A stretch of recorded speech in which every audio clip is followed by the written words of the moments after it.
my own little party in the kitchen when my coworker stumbled upon them. He quickly caught them and put them in the trash can so he could take them out and release them into the wild the next day. But something strange happened that night. As I settled into my bed, I heard a strange noise coming from the kitchen. It sounded like the rattling of a snake. I dismissed it as my imagination and tried to go back to sleep. But the noise continued, getting louder and more persistent. I finally got out of bed and went to investigate. As I approached the kitchen, the rattling became louder and more intense. When I opened the door, I was hit with a wave of cold air. And there, in the middle of the kitchen, was the black trash can with the 2 rattlesnakes inside. But that wasn't the strange part. As I watched, the lid of the trash can began to lift, slowly and deliberately. I couldn't believe my eyes as the 2 snakes slithered out, their eyes locked onto me. I tried to run, but my feet wouldn't move. I was paralyzed with fear as the snakes moved closer and closer, their rattling getting louder and louder. And then, just as they were about to strike, I woke up. I sat there for a few moments, trying to shake off the feeling of dread that clung to me like a cold sweat. It was just a nightmare, I told myself again. But something felt off. The trash can was still there, the lid still slightly open. Had I really just dreamt that? Or was it something more? I walked over to the trash can, peering inside. It was empty. No snakes, no movement. Just the cold, still air of the fridge. But as I turned to leave, something caught my eye. A glint of something shiny, hidden behind a stack of boxes. I moved closer, my heart pounding in my chest. There, tucked away in the shadows, was a small silver key. I didn't know what it was for, or where it led, but I knew that I had to find out. Over the next few days, I became obsessed with the key. I searched high and low for any hint of a lock, any clue to its purpose. But nothing turned up. It was like the key was meant to be a mystery, a puzzle with no solution. But then one night, as I was cleaning up the kitchen, I heard a faint rustling from the walk-in fridge. At first, I thought it was just my imagination, still haunted by the nightmare of the snakes. But then I heard it again, louder this time. It sounded like something was moving, something alive. I hesitated for a moment, then slowly pushed open the door to the fridge. And there, in the center of the room, was a small wooden chest, just big enough to fit the silver key. I approached the chest slowly, my heart pounding in my chest. I didn't know what was inside, but I had a feeling it wasn't going to be good. I fit the key into the lock, turning it slowly.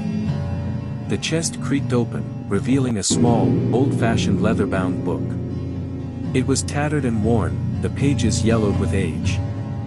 But as I flipped through the pages, I realized that it was a journal, filled with stories of the camp, its staff, and its visitors.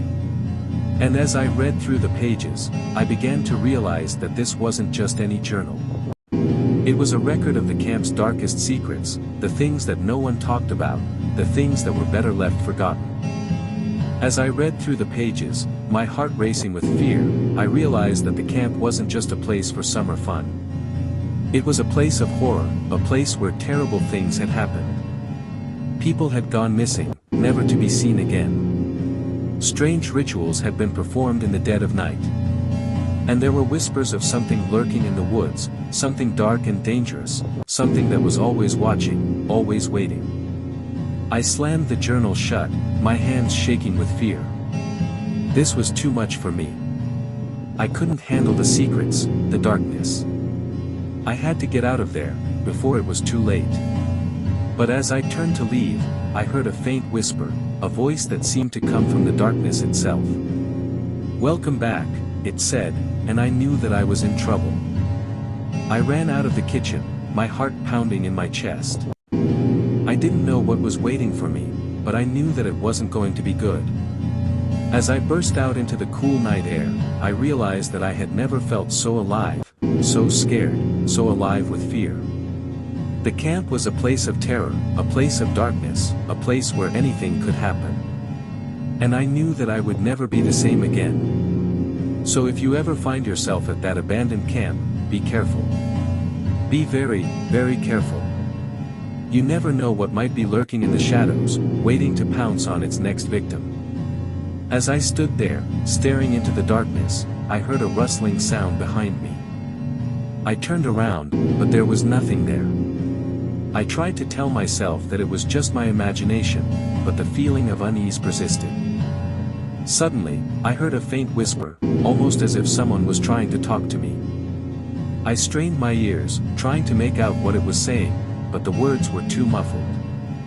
I turned around again, but still saw nothing. That's when I noticed that the moon had disappeared behind a thick layer of clouds, and the night had grown even darker.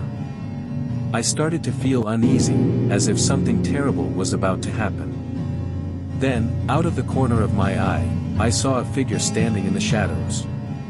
It was a tall, thin man, dressed in a tattered suit. He had a crooked grin on his face, and his eyes glinted in the darkness. I tried to run, but my feet wouldn't move. I was paralyzed with fear as the man stepped closer and closer, his crooked grin growing wider and wider. And then, just as he was about to grab me, I woke up. I sat up in bed, gasping for breath. It was just a dream, I told myself, just a stupid dream. But the feeling of dread lingered, refusing to go away. I got out of bed and went to the window, trying to calm myself down. As I looked out into the night, I saw a faint light in the distance.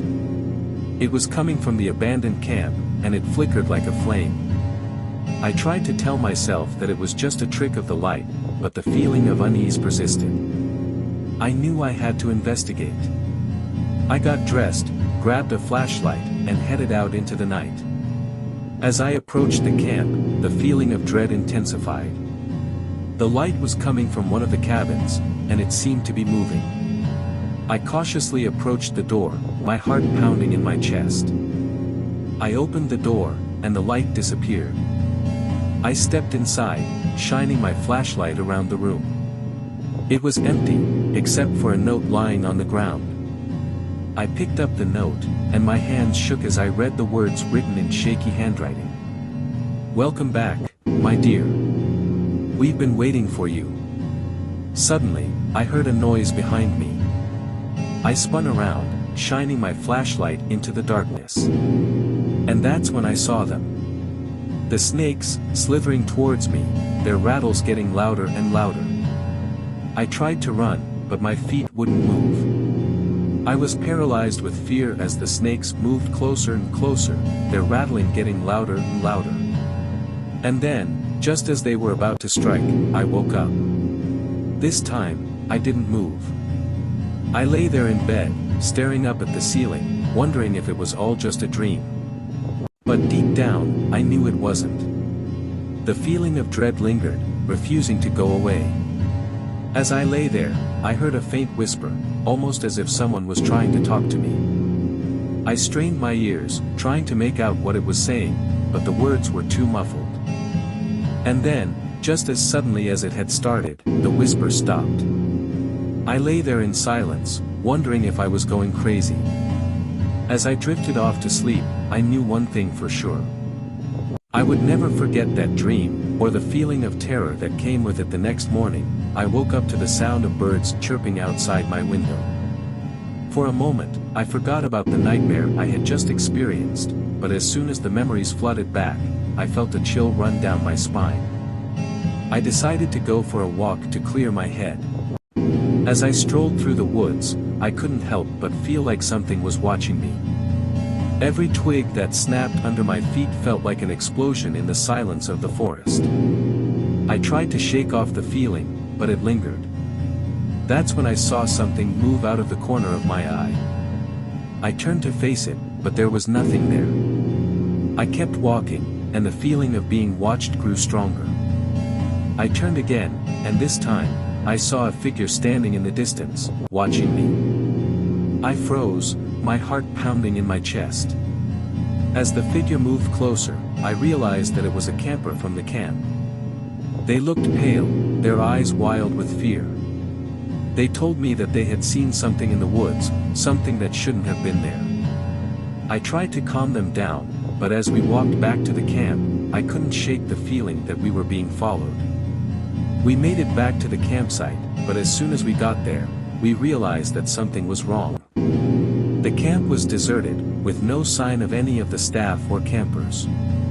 It was as if everyone had disappeared into thin air. We searched high and low, but there was no one to be found. As we stood there, wondering what could have happened, we heard a sound that made our blood run cold. It was the sound of rattling, coming from somewhere deep in the woods. And as the sound grew louder, we knew that we were in grave danger. We ran as fast as we could, but it was no use. The rattling was all around us, and we knew that we were surrounded by the same rattlesnakes that had haunted my dreams. Just as we thought it was the end, we heard a voice calling out to us. It was my coworker, the one who had caught the snakes the night before. He had been searching for us and had come armed with a snake-catching pole. We followed him back to the camp, and as we ran, we realized that the snakes were no longer following us. When we got back to the camp, we found everyone safe and sound, but still shaken from the events of the night before. As we sat around the campfire that night, we shared our stories and tried to make sense of what had happened. Some believed that it was just a coincidence, while others were convinced that it was something more sinister. For me, I knew that it was something that I would never forget. The feeling of fear and uncertainty that had plagued me since the dream was now replaced with a newfound respect for the power of nature and the unknown. From that day on, I never took my safety for granted, especially when venturing into the great outdoors. And although I may never know for sure what happened that night, one thing was certain: I had survived a true outdoor scary story, and I was all the stronger for it.